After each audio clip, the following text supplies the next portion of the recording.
Hi, everyone. This is Mo Bunnell, your business development expert, author of The Snowball System, and trainer to over 15,000 experts all over the world on sound, authentic, genuine business development techniques. I've got a great show for you today. Here, I'm going to interview one of the best thought leaders in the world, Josh Kaufman, who sold about 1 million copies of Personal MBA, the best resource I've ever seen around compiling all kinds of business knowledge into one place. Basically, an MBA packed in a book is the idea. And Josh isn't just a great thought leader. He's a absolutely wonderful and good friend of mine that I bounce ideas off all the time. He's an amazing father. He's an amazing husband. Just an awesome person in general. And I'm just thrilled that he joined us on the show. What he's going to cover today is one big idea that can help you take your business development skills to the next level. And I love what he shared with us, and I believe it wholeheartedly. So before we get started, remember that if you want our weekly newsletter on getting sound business development techniques delivered right to your inbox, just head over to growbigplaybook.com. That's growbigplaybook.com and sign up. And it's 100% gratis. It's complimentary. It's our gift to you. And it compiles all of our best gratis courses, thought leadership, everything that we're putting out there, puts it in one place, drops it right in your inbox every single week. So without further ado, let's get into Josh Kaufman and his big idea.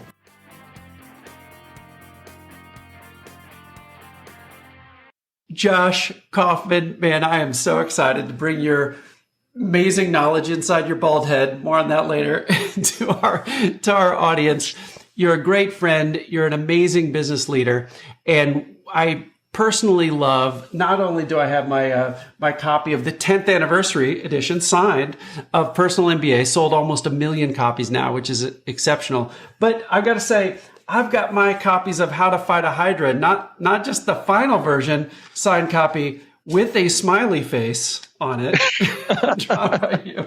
But man, I've got my advanced reader copy, which I read on a plane flight and just love it. So you're cranking out amazing content, not only Personal MBA, packaging it up an entire MBA in a book, which is amazing concept. But also inspirational stuff like How to Fight a Hydra, just an idea of how to live your life. You just crank out great stuff. It synchronizes so well with our teachings, and I'm so excited to have you on the show today. Mo, thanks so much for having me. Any day that I get to hang out with you is a good day. So I've been looking forward to this for a long time, and thanks so much for having me on. It really is a long time coming. We had to wait a while, but we're going to deliver. So, hey, my first question is, what big idea do you have that can help business developers be more successful? You know our audience, because you've gone through our class, people that have one foot in delivery and they've got one foot into finding someone else or other people to say yes to more of that delivery, to purchase, say yes to their expertise. So what's your one big idea? Yeah. So I think regardless of what industry you're in or what market you're in, understanding business at a fundamental level is a significant advantage. It'll help you do your job better in terms of the execution delivery part, but it'll also help you do the business development part better.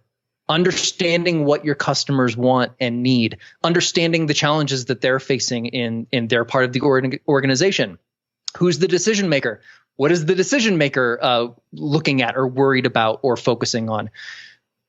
Doing all of that well really requires that you understand business at a fundamental level. What's important in every business? What's less important? So when you're having those discussions, when you're in the process of making trade-offs between, certain things that feel just as important as the other, having a more accurate understanding of what businesses are and how they work will really help you do your job better and serve your customers better than you otherwise would be able to do. Oh man, I love it. And I'll tell you, I think so many organizations are incredibly good at training their people on their business, right? Here, if I'm a client executive at a big healthcare company, here's how stop loss works. Here's how ancillary services work. Here's our healthcare discounts in a certain area. If I'm a lawyer at a big law firm, say I'm a litigator, I'm going to have some deep subspecialty in litigation, a very specific area, defending my clients or whatever I do.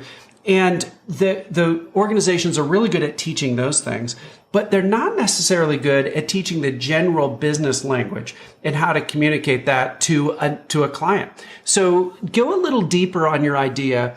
I'd like to double click on it and talk about from a personal perspective, from somebody that is that business developer, talk about how talking the language of business of their client would help them communicate better. Yeah. So it still floors me how many people just have a knowledge of their specific part of the structure and not as much of an understanding on where they fit into the broader picture, or how, their boss or their boss's boss, or, the CEO or the board, how they're thinking about the company's performance, what's important and what's not. And so what I found is having a deeper, more comprehensive understanding of the entire business system. So instead of, as you were saying in insurance or law or sales, like just one narrow silo of the business that only thinks about or cares about certain things, understanding the entire picture is where you get to the type of strategic and practical insight that can really make a difference in making something work or not. So, for example, if you're responsible for selling into the sales part of the organization, they might have certain things that are very important to them, and they're only judged based on whether or not those things happen. But the decision maker, the COO, the CEO, they're thinking of things well beyond just the sales part of the organization. Is this going to help our financial picture? Is this going to help us develop something that we can market and sell? Is this going to streamline some of the value delivery or the customer service parts of the organization where we're experiencing a lot of pain right now? And so understanding and thinking about and anticipating some of the issues across those 5 parts of every business, the value creation side, the marketing side, the sales side, the value delivery customer service side, and the financial side, allows you to do some very interesting things. It allows you to anticipate some of the issues or objections to selling or adoption. Like, where's the sticky part of the organization right now? What is the decision maker caring about? What are some of the things that are getting into the way of that? Are there other ways, or things that we could sell, ways that we could help the client beyond this very narrow set of things that we're focused on in the moment? It opens up a wider variety of things that you can offer to your clients. It also, getting good at this, you kind of get multiple benefits in one set of skills. It helps you understand your client and it helps you sell, but it also helps you operate within your own organization. If you're the person who thinks about how does this impact the other parts of the organization, can we anticipate some issues? Can we make the system run just a little bit smoother, a little bit faster, a little bit more profitably?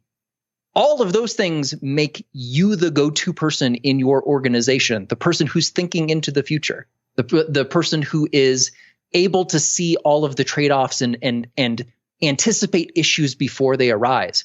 All of those things make you a better business person and way more valuable to your organization than you would otherwise be. Oh, Josh, I love it. It's gold. So let me recap it because I think our audience will like this, and then we'll move on to our second question. But what I'm hearing you say, and this tees up a lot, or this aligns a lot with a lot of our principles, in that as we communicate to clients or prospects, we want to do so with their priorities in mind, in their words. And I think what you're telling me is somebody that can absorb, all the content and personal MBA. If they can talk the language of business to a higher level than their competitor, they're able to talk about those priorities and see them from that high level, as opposed to the thing that they sell or they promote.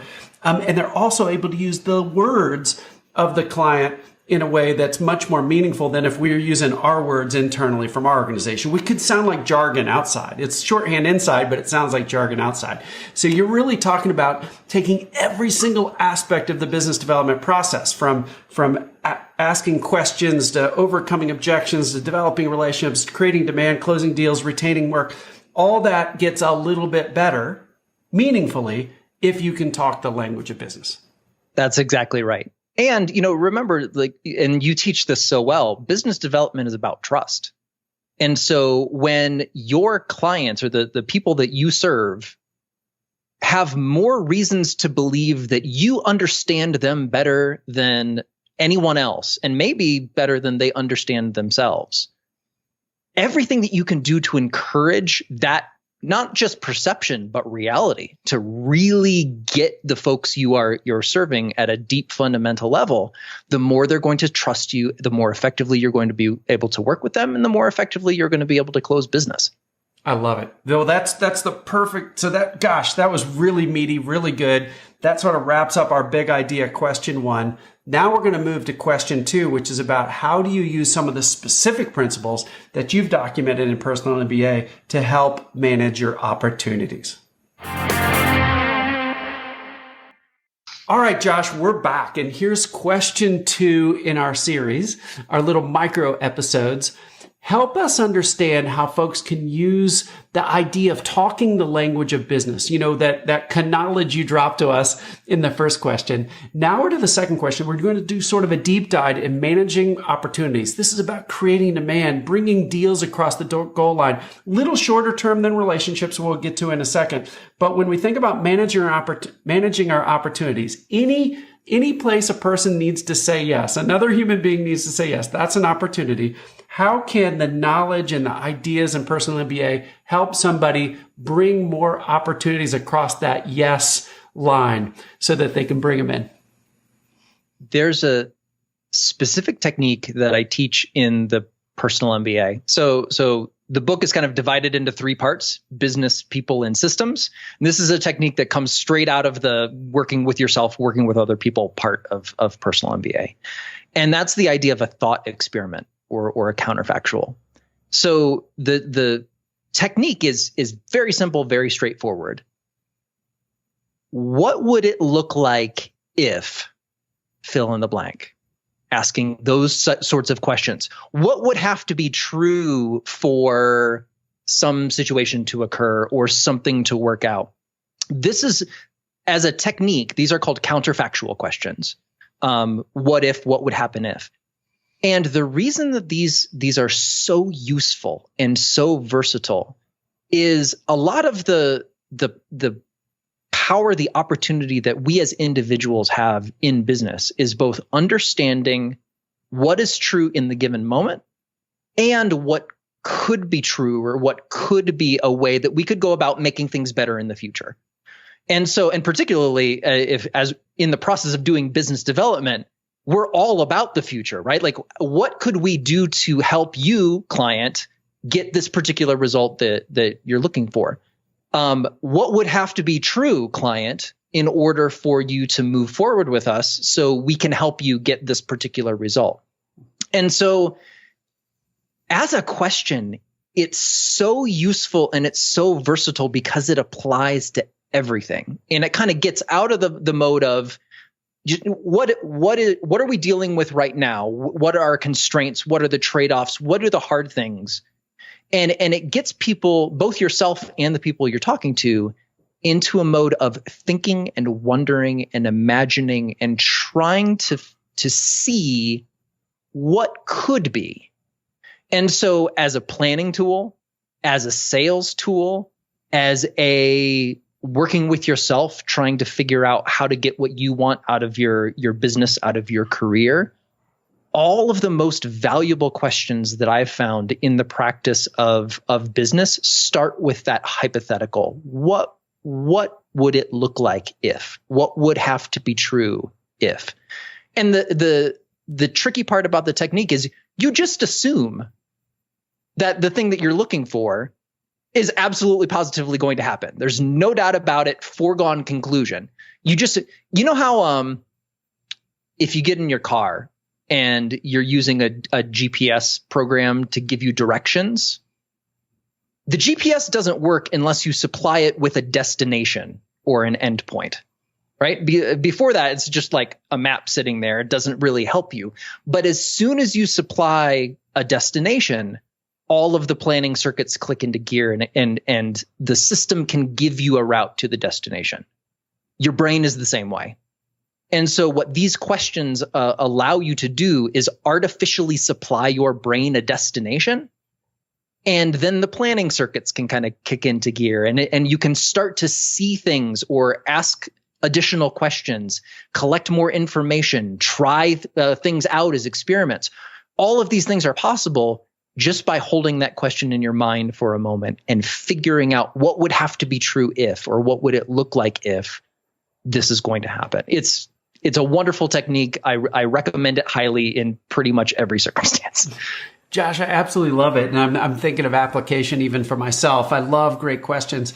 And so one question back, and we'll tidy up this micro episode around managing opportunities. But it seems like, I want your comment on this. It seems like that could be good just doing on your own, just by yourself, to really get unstuck and to think through what your next action could be around an opportunity. It also seems like it could be a heck of a good question, maybe with a little precursor to it about a certain situation, but then that question to an actual prospect or client could be interesting too. So comment on usage, both with self and with others.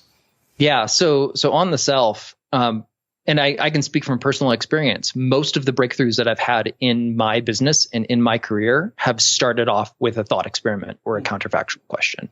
What would have to be true for me to quit my corporate day job and start my own business and make that a financially good thing for me?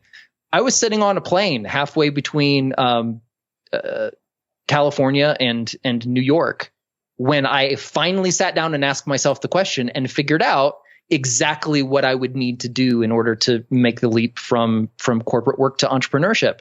And this was on a Friday. Monday morning, I went in and I resigned my job, just because I'd never asked myself the question. It was possible now. I just didn't realize it yet.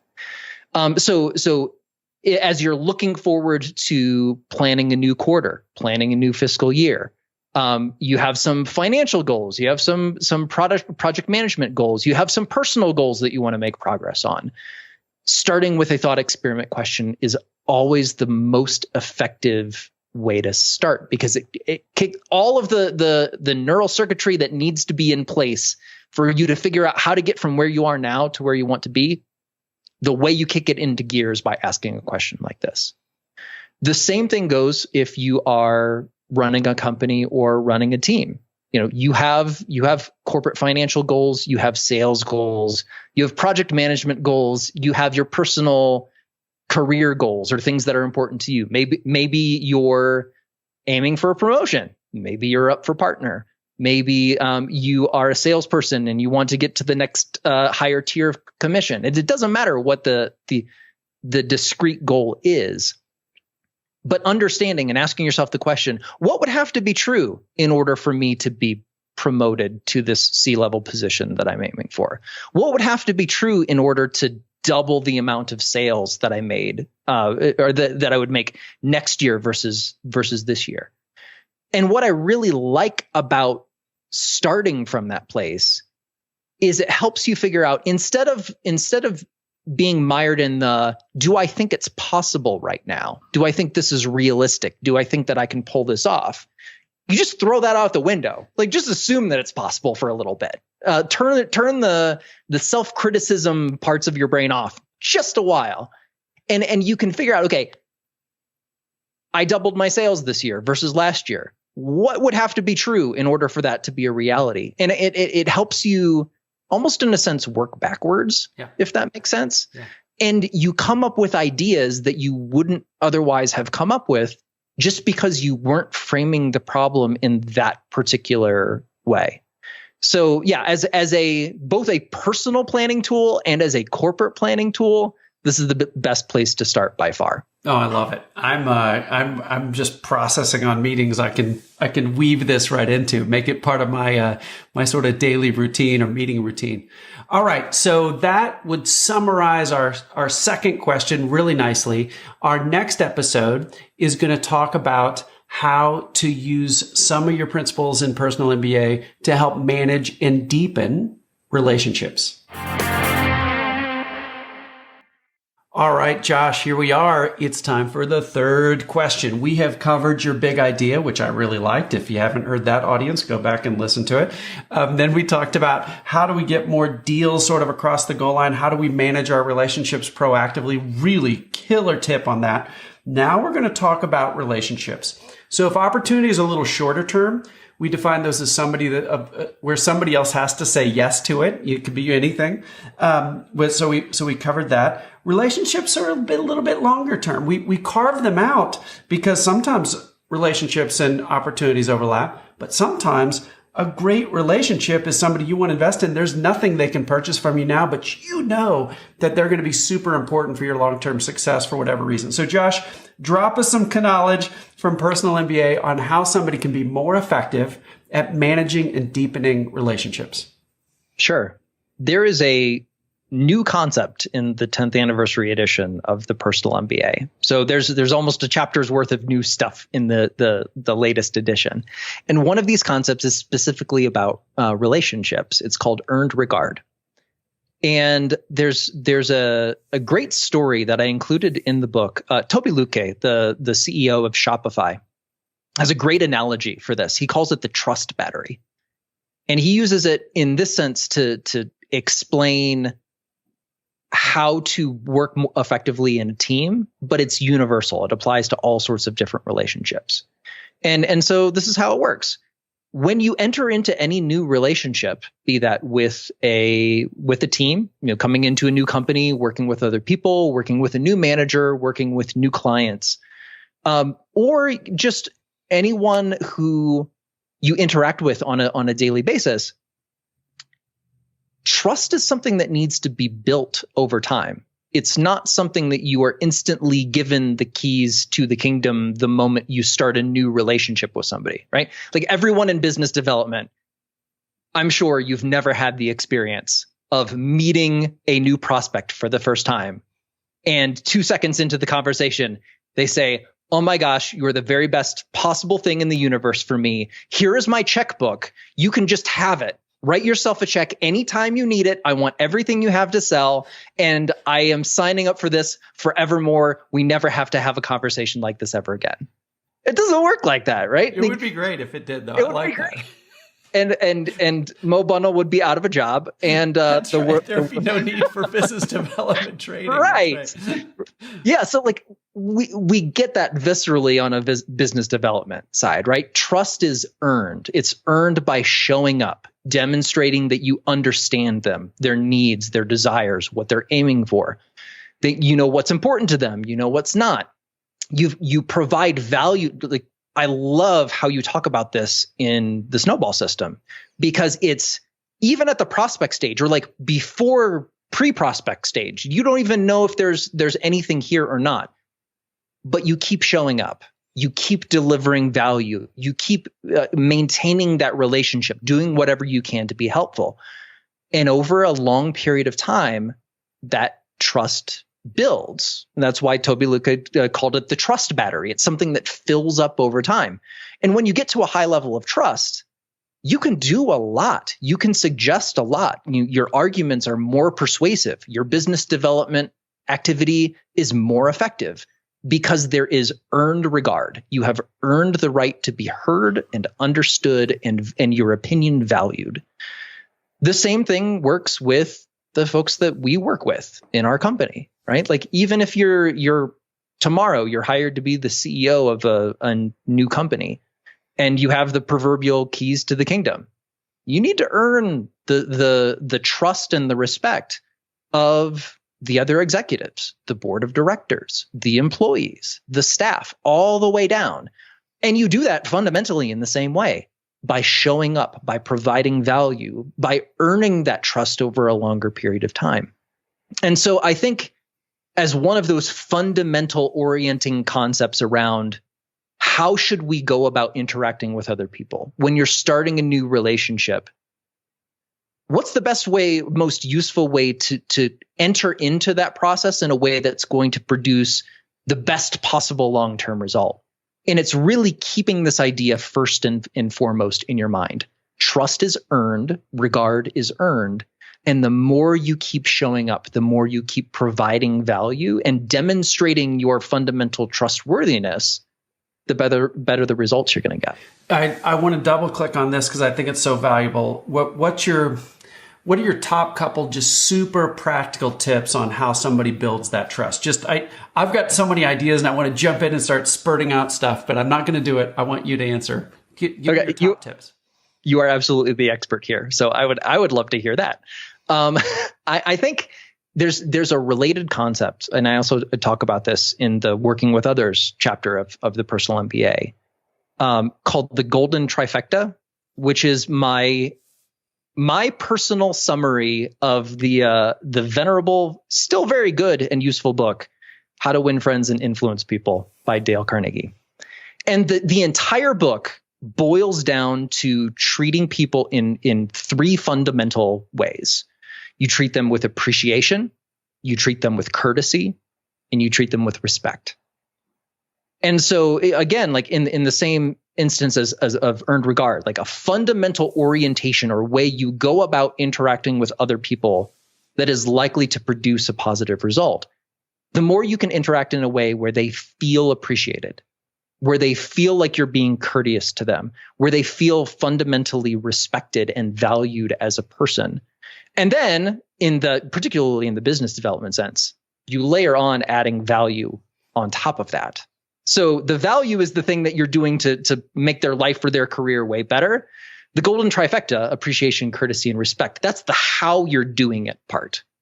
And the more that you can keep that in mind in all of your interactions, be it with someone in a business development context, or working with a member of your staff, or working with a contractor, doesn't really matter. That fundamental approach to interacting with other people is very effective and accumulates. Like the longer you've been working with somebody or interacting with somebody, and you've never failed to deal with them fairly, to treat them with respect, to be kind, all of those, human fundamentals that make us feel warm and fuzzy when we're interacting with someone. Those are all things that the more you do them, the more consistently you do them, the better they work.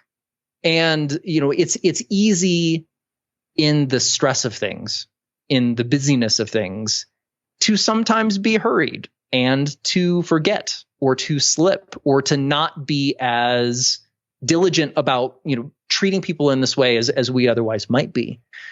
But this is one of those things that really becomes, the more you do it, the more often you do it, it becomes a legitimate personal strategic advantage for you. Like, people want to work with you, not other people or other companies, because there's a way of doing business that is both effective and then feels better. And humans are, as much or more emotional creatures than we are logical, rational creatures. We like doing business with people who make us feel good, with that people we want to spend time with, we want to hang out with. And so, yes, this combination of earned regard and the Golden Trifecta as a fundamental approach to being around, working with other people is very, very effective. Josh, I love it. And I've got so many stories I want to tell, but I'm not going to do it because come on. These episodes short. I'm going to cover it in my recap episode, which you have to wait until it comes out to see. But I've got a great story. I'm just not going to tell you now. Okay, so that wraps up how to develop and deepen relationships, manage your relationships, things like that. Next up, in just a moment, we're going to cover how do you hack your own habits and keep yourself focused on the long-term things as opposed to all the distractions we all have. All right, Josh, I am super excited to have you back. Fourth question for you. We've covered your big idea, how you use that specifically to bring more deals across the goal line, manage your opportunities, so to speak, how to deepen relationships, how to manage relationships, so to speak. You know what's left for the business developer is how they manage themselves. So drop us some more knowledge. I love where you're headed with all this. Give us something from Personal MBA on how somebody can hack their own habits and accomplish more when it comes to business development. Okay. So here is another brand new concept in the 10th anniversary edition of the Personal MBA, in the Working with Yourself chapter, which I call the necessity of choice. So I think that most of us, this is an implicit thing for sure. Most of us imagine a world sometime in the undefined future where the to-do list is going to be completely done. There will be no more tasks, nothing demanding our attention. Everything that needs to have been done will have been done. And then at that point, we can finally rest and relax and reward ourselves for the wonderful job that we have done. Unfortunately, or fortunately, depending on how you think of it, that is not fundamentally the way the world works. We live in a world of limited time, limited energy, limited attention, and as a consequence of that, limited opportunities to get things done. So if we think of ourselves like, when this is accomplished, when everything is off of my to-do list, then I can finally relax, or then I can finally reward ourselves or reward myself. We're living in a prison of our own making. Like, we can really make ourselves miserable by not having the expectation that we live in a world of trade-offs, and by necessity, we have to make choices. We have to make decisions between competing alternatives. And so I think there's a lot of value in really wrapping our minds fully around that concept. We live in a finite world. We must make choices between competing alternatives. And instead of resisting that, we spend all of that emotional and mental time and energy getting better at making the trade-offs in a way that is likely to lead to the long-term results that we were looking for. And so part of that early on is being very clear about your personal values and priorities. What do you want? Why do you want that? Why is this collection of things more valuable to you than some of the other things that you might want to pursue or have the opportunity to pursue? And then the other is, when it comes down to every productivity technique, every tracking system, the true value of that is just capturing all of the decisions or trade-offs that you might need to make and giving you the opportunity to take a step back and say, okay, of all of the things that are on my plate or that I could be doing, here are the things that I'm going to do because it'll make the biggest difference for me long term. And here are all the things that I am either going to not do, delete, delegate, defer, like not right now, not ever. These are the things that I can safely ignore or not spend my time on because it doesn't lead me in the direction I want to go. I don't remember the source of this particular quote, but it went something along the lines of, it's really terrible to climb a really tall ladder only to realize that when you get to the top, that the ladder's leaning against the wrong wall. And that's the type of situation that we want to avoid, right? Like, we don't want to look back on our career and say like, yeah, I made it to CEO, but look at all of the things that I gave up along the way that now I realize now that they weren't so important to me. So I think thinking about the necessity of choice and being clear, really clear for you about what's important and what's not, it helps get rid of a little bit of existential pressure on ourselves that's not really valuable or not really warranted, right? Like, we're not responsible for fixing reality. We're just responsible for knowing what we want and then doing the things we need to do in order to get us closer to that end result. So I'm dying to ask this question because I think you're really good at this. I think better than I am. How do you say, so once you've got your priorities, totally agree that having the right priorities that are sort of, for lack of a better word, the game changers, the things where they're really going to move the needle, whatever metaphor we want to use. How do you say no to the other stuff? I think the best phrase that comes to mind is no is a complete sentence.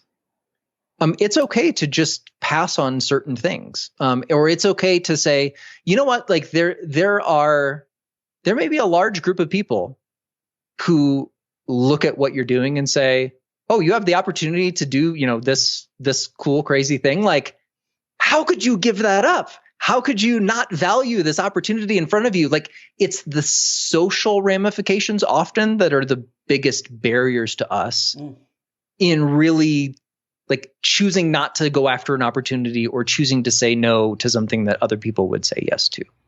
And so there's a certain amount of status consciousness that doesn't serve us. So like, what are other people going to think? How are other people going to think or feel about me if I say no? We have a mutual friend, James Todd, who has a wonderful phrase. Thanks, I'm honored. That doesn't work for me. Or some very, very kind version of I value you and the opportunity you're bringing to me, and yet I cannot do it, and either here's why or just no. So there's a little bit of, the social ramification stuff. There's also just for ourselves. Like I think, talking about trade-offs earlier, I think a large part of the human psyche is really not cool with that, if that makes sense. Like there's a lot of psychological research that basically says people will not make a trade-off. They won't make a choice between competing alternatives until the last possible moment, and only if they're forced to. In my early career, I did product development research, and I saw this all the time. Like, you'd bring in a prototype, or you'd bring in a concept, and you'd ask, like, you'd have people in front of you say, and to ask questions, be like, okay, is A, B, C, or D most important? And they'll say, like, no, those are all important. Like, I need to have all of those things. And the more of them, the better. How much would you like this to cost? Oh, I would like it to be as close to free as possible. So if you're doing that kind of open-ended research, you learn pretty quickly that humans like want as much as we can get with as little as we can pay. That's pretty natural. But something really curious happens. Those same people, the same day or the next day, will walk into a store and they will buy something that does not have every feature on the face of the earth, is not perfect, and is not free. And they'll be happy with that choice. There will be no problem. And that's because they're making the trade-offs they need to make at the last possible moment, when the trade-off is a necessary precondition of things going forward. And so I think, how we can apply this to ourselves is understand that trade-offs need to be made, and we don't need to feel bad about the opportunities that we are giving up or not paying attention to, because that's a necessary part of the process. We are ignoring the things that we value the least in order to enjoy the benefits of the things that we value the most. And the more we can do that, and the more consistently we'll do it, the better we'll perform and the happier we'll be. Josh, I love this. What struck me, and because I've never heard it said quite this way, is we all have unlimited opportunity and we all have limited time. So creating some kind of mechanism to not only realize that, but embrace it and be able to have a mechanism that says, this is a cool idea, not going to do it now because I need to focus on these things, could be really, really powerful, especially in the world of business development, where you've got to proactively go out and make things happen. Like, people aren't necessarily calling on you to give that checkbook you mentioned in the other question. Buy all you want. We want everything you got right now. We've got to go out and make things happen proactively. And that means we have to make the right choices. And by default, that means there's a whole bunch of stuff being piled on our plate that aren't as good as some of the things we could do. And we have to be able to shed some of these to do more of the high value things. Any last thoughts to wrap things up? Yeah, no, just building on that from a business development perspective, that's exactly why we see things like triage and lead scoring and some of the prioritization tools that we use in business development all the time, right? Like, you have a certain amount of, inbound prospects or inbound opportunities, but all of those opportunities are not created equal. And so it's one of the things, like, the more information you can collect, the more of a relationship you have in advance, the more you understand the business and the structure, you can start to say, okay, these are the ones that I should do first because they're probably going to lead to a better result. And these are the ones that can wait until later. And these are the types of customers that we don't want to deal with at all. And so, in the same way that we can use that way of thinking for our business development work, we can use the same type of thinking or the same strategic approach to our personal tasks as well. It's just, the lead scoring and the triage looks a little different and is based on different criteria. I can now see you're doing lead scoring for like who you want to play board games with or something like that at the house. Yeah, well, you're always at the top of that list, Mo. Somebody down the street's 3.3 and they just got kicked out of the game. Josh, it was so fun having you on the show. I'm really excited. I learned so much. In our next episode, which you don't get to be a part of because I'm going to say nice things about you, I'm going to recap the things that I learned the most from our conversation. So I'm real excited about that. Josh, thank you so much. Round of applause from all of us at Big for you joining the show. Well, thank you so much for having me. It's been really fun. Thanks. Cool. Hey, it's Mo, and this is the 5th micro episode in the interview with Josh Kaufman. Josh Kaufman's the author of Personal MBA and a couple other books. I personally love How to Fight a Hydra, a little metaphor and a parable on how to live your life. It's absolutely fantastic, and you can read it in like 45 minutes. And Personal MBA is a tome. It is so good. So in this micro episode, I'm going to cover what I learned from Josh. And I'll tell you, it was a lot. I know Josh pretty well. We've collaborated for a few years on many, many, many different things. We just see eye to eye on so much in life. You could probably hear that come through in the episode. But there were some things in that episode that I didn't know about. And a couple things that he pointed out in our lens of business development that I hadn't thought of quite that way before. The first thing, speaking the language of business. I think I've skipped over that in the last several years as sort of like everybody knows that, but it's just not true. I was lucky. This will sound funny saying, but I was lucky that I was an actuary. The very fact that I had to take 24 exams over the course of nearly a decade that each had a pass rate of about a little less than 40%, like 36, 38%, something like that. So 2/3 of the people are failing. It forced you to learn the language of business. And I know people don't think of the actuarial exams as that, but that's exactly what they do. You learn economics. You learn how businesses run. You learn long-term thinking. And it gives you a chunk in financial calculations and statistics and all kinds of stuff. And it gives you a chunk of what's in an MBA. And because I had that, already years ago, unfortunately decades ago, I've sort of came to the conclusion that sort of everybody has that, but they don't. So here's the thing. Organizations are really good at teaching their people their own products and services. No doubt about it. We gave a couple examples, as you heard, of healthcare and law, but the same is true of any industry. There's ongoing product training. There's training on new services that you've got. There's training on everything about how our entity runs. And there's almost no training on how our clients run as organizations. And that is incredibly powerful to learn the language of business so that you can get out of the mindset of how you talk internally, which is could sound like jargon to the other side, and you pop up a level and you talk the language of business that Josh has laid out in Personal MBA, which is just so coherent how quickly he covers hundreds of business concepts, in some cases a page or partial page a piece to give you the punchy overview of a particular business concept.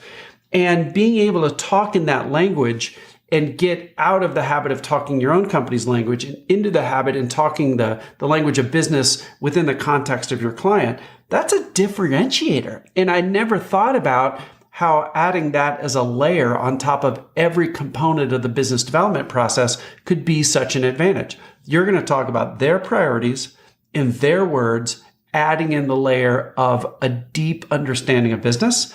That is a game changer. Super cool. So that was thing number one that I thought I really liked. The second thing that I absolutely love, I'm going to give you three, is his specific question. Now, this was in the managing opportunities section of our interview, but it can be applied in so many areas of life. What would have to be true for X to happen? And most of Josh's examples were amazing, typically thinking of the self. What would have to be true for this thing to happen in my life, for my book of business, for my relationships, for my habits, for my anything? But boy, I was thinking of it not only in that, which was brilliant, but also thinking of it in a way of asking clients that.